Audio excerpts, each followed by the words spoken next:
भारतीय नागरिक सुरक्षा संहिता 2023 की धारा 100 का विषय है पर्सन्स रॉन्गफुली कन्फाइंड, अर्थात यदि किसी व्यक्ति को अनुचित या गैरकानूनी रूप से किसी जगह बंद या कैद किया गया हो। इस धारा के अंतर्गत यदि कोई जिला मजिस्ट्रेट, उपखंड मजिस्ट्रेट या प्रथम श्रेणी का मजिस्ट्रेट यह विश्वास करता है कि कोई व्यक्ति ऐसी स्थिति में बंद है जो अपराध के समान हो सकती है, तो वह जांच या तलाशी के लिए वारंट जारी कर सकता है। इस वारंट के तहत संबंधित अधिकारी उस स्थान की तलाशी ले सकते हैं जहां उस व्यक्ति के बंद होने का शक है। यदि व्यक्ति मिल जाता है तो उसे तुरंत मजिस्ट्रेट के सामने पेश किया जाता है और उसकी सुरक्षा और उचित कार्रवाई का आदेश दिया जाता है। धारा 100 के तत्व निम्न प्रकार हैं। नंबर 1, मजिस्ट्रेट के पास यकीन या उचित कारण का होना चाहिए कि व्यक्ति गैरकानूनी रूप से बंद है। मजिस्ट्रेट वारंट जारी करता है जिससे पुलिस या अधिकारी को तलाशी का अधिकार मिलता है। तलाशी उस स्थान पर की जाती है जहां व्यक्ति के बंद होने का संदेह होता है। यदि व्यक्ति मिल जाता है तो उसकी तुरंत मजिस्ट्रेट के सामने पेशी सुनिश्चित करनी होती है। मजिस्ट्रेट उपस्थिति के अनुसार उचित आदेश देता है, जैसे व्यक्ति की सुरक्षा या आरोपी के खिलाफ कार्रवाई। इस प्रावधान से नागरिकों की व्यक्तिगत स्वतंत्रता की गैरकानूनी संकीर्णता से रक्षा होती है तथा प्रशासन को संदेहास्पद मामलों में शीघ्र हस्तक्षेप का अधिकार प्रदान होता है। धारा 100 दंड प्रक्रिया संहिता के समानांतर भी है नागरिक सुरक्षा सुनिश्चित करती है। यह धारा विशेष रूप से उन मामलों में लागू होती है जहां किसी व्यक्ति को अनुचित या अवैध रूप से किसी स्थान पर बंद रखा गया हो जिससे उसकी स्वतंत्रता का हनन हो रहा है। उसका उद्देश्य न्यायिक और प्रशासनिक हस्तक्षेप और नागरिकों के मूल अधिकारों की रक्षा करना है। अब मैं आपको धारा 100 भारतीय नागरिक सुरक्षा संहिता की जो धारा 100 है उसके मुख्य तत्व क्या हैं इसके संबंध में जानकारी देता हूँ। धारा 100 के प्रमुख तत्व परिभाषाएं निम्नलिखित हैं। नंबर 1, अवैध बंदी। किसी व्यक्ति को कानूनी तौर पर किसी जगह पर बंद करना या उसकी स्वतंत्रता सीमित करना धारा 100 का मूल आधार है। नंबर 2, मजिस्ट्रेट का विश्वास। धारा के तहत जिला मजिस्ट्रेट, उप महानिरीक्षक या प्रथम श्रेणी के मजिस्ट्रेट को यह विश्वास होना चाहिए कि कोई व्यक्ति अनुचित रूप से बंद है। नंबर 3, तलाशी वारंट। मजिस्ट्रेट तब वारंट जारी करता है जिससे पुलिस को उस स्थान की तलाशी का अधिकार मिलता है जहां व्यक्ति बंद हो सकता है। यह वारंट कानूनी कार्रवाई के लिए अनिवार्य है। नंबर 4, व्यक्ति की सुरक्षा।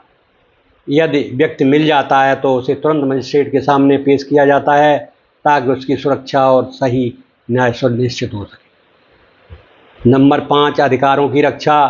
यह धारा नागरिकों के मानवाधिकार और व्यक्तिगत स्वतंत्रता की रक्षा के लिए है ताकि किसी भी की अनुचित बंदी या न्यायिक हस्तक्षेप संभव हो सके। नंबर 6, कार्रवाई के निर्देश। मजिस्ट्रेट व्यक्ति की स्थिति का मूल्यांकन कर उचित आदेश देता है और व्यक्ति की आज़ादी न्याय सुनिश्चित होता है।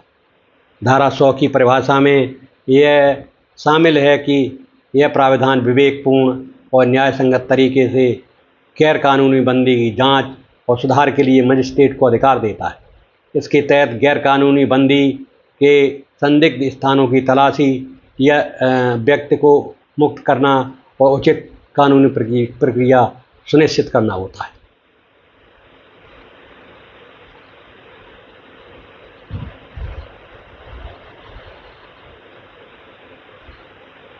अब मैं आपको उदाहरण और बताता हूँ। अवैध बंदी। मान लीजिए किसी व्यक्ति को बिना न्यायालय के आदेश या बिना कारण के किसी बंदी गृह या कमरे में रखा गया है। नंबर 2, मजिस्ट्रेट का उचित विश्वास।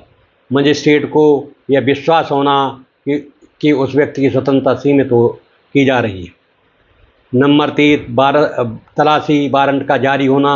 मजिस्ट्रेट द्वारा उस स्थान की तलाशी के लिए आधिकारिक वारंट जारी किया जाना।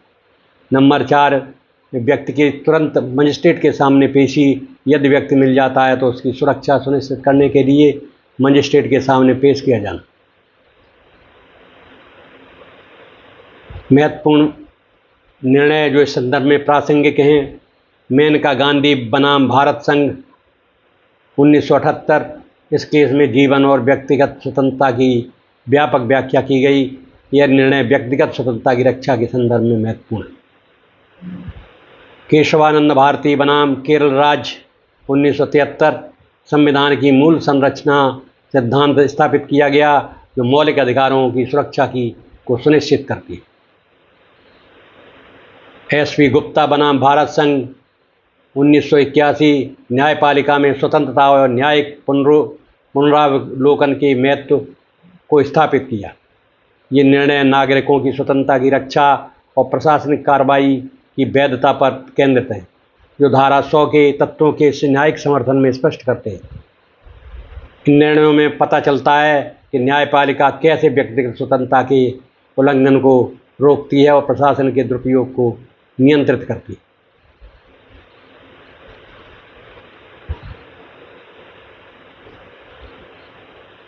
इस प्रकार आपने देखा कि धारा 100 के जो मुख्य तत्व हैं वो मैंने आपको पूरी तरह से सुनाए हैं।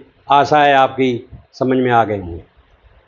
अब मैंने भारतीय नागरिक सुरक्षा संहिता 2023 की धाराएं 100 तक पूर्ण कर दी हैं। अब मैं आगे की धाराओं को भी स्पष्ट रूप से समझाता हुआ चलूँगा, जिससे कोई भी धारा छूटे नहीं और आप अपने जो प्रतियोगी एग्ज़ाम हैं, प्रतियोगी परीक्षाएं हैं, उनमें आप भाग ले सकें और आप में आत्मबल पैदा हो और आप अच्छे नंबरों से, अच्छे रैंक से आप लोग अफसर बने और आगे यही मेरी कामना है। अब मैं आगे की धाराओं का विस्तार पूर्वक वर्णन करता हुआ चलूँगा और आपको मैं बताता हूँ मेरे द्वारा एक भी धारा नहीं छूटेगी। ये जो हमारा कार्यक्रम है, ये एजुकेशनल शिक्षा का कार्यक्रम है। इसमें कानून की शिक्षा दी जाती है और फ्री ऑफ कॉस्ट है। ये YouTube के माध्यम से दी जा रही है, जिसका आप लोग लाभ उठाएं।